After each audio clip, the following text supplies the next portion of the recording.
中年好聲音4賽果究竟係咪內定嘅呢？等我呢個視頻話俾你聽啦。經過1年嘅角逐呢，中年好聲音4終於喺琴日決賽啦！恭喜晒所有攞到結果嘅朋友啦，都戥大家高興嘅。因為呢啲朋友呢，其實全部都係我啲朋友嚟嘅。咁喺呢個視頻度呢，我將會同大家講下啦，大家想知道關心嘅問題，包括係咪內定啦，決賽點解冇香港選手啦，點解你覺得嗰個選手唱得唔好，但係又好高分呢？點解有陣時一個好嘅選手，但係佢會唱得好差呢？相信我講嘅嘢呢，會比好多傳媒啊、KOL 啊講得會更加真實少少。點解呢？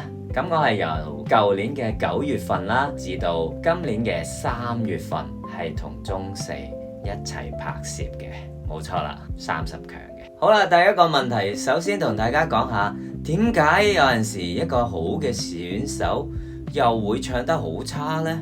咁其實係咁嘅，大家見到播出嘅節目呢係1個鐘左右啦，有陣時1個鐘啦，有陣時1個半鐘啦，有陣時再長少少咁樣。但係呢，其實從彩排啦，從練歌啦，真正拍攝嗰日啦，其實嘅強度係好大嘅，基本上係冇得瞓嘅。咁我大概講下我哋其中有一集時間係點樣啦。朝早集中嘅時間，即係化妝啦，有啲6點，有啲7點咁樣嘅前彩啦，或者賽前嘅嘢1點左右啦，就去一個正式嘅錄製時間。錄製有陣時呢係會一日錄製4集嘅，個半鐘4集。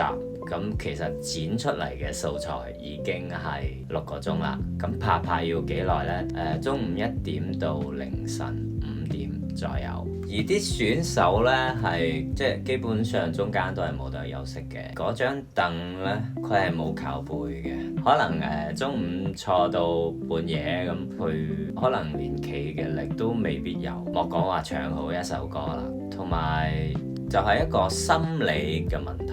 當你上到個台，所有評委望住你，大家靜晒，跟住導演組準備開始啦，3、2、1咁，跟住又有個聲叮叮叮叮，氣氛呢就哇死啦，點算好啊？唱唔好點辦？即係好多時候係考一個體力同埋考一個心理。你話30強啊或者決賽啊嗰啲有唱得好差嘅，咁其實絕對係冇嘅。咁啊，第二個問題，點解有陣時嗰個選手好似失誤好嚴重喎，但係點解又好高分嘅呢？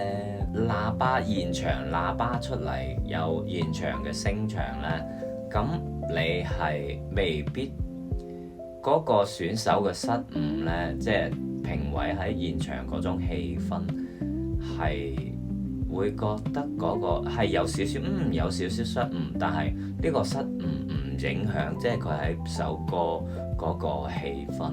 咁但係喺電視出嚟之後呢，有陣時冇製作啦，同埋冇嗰個聲場嘅，聽唔到嗰種氣氛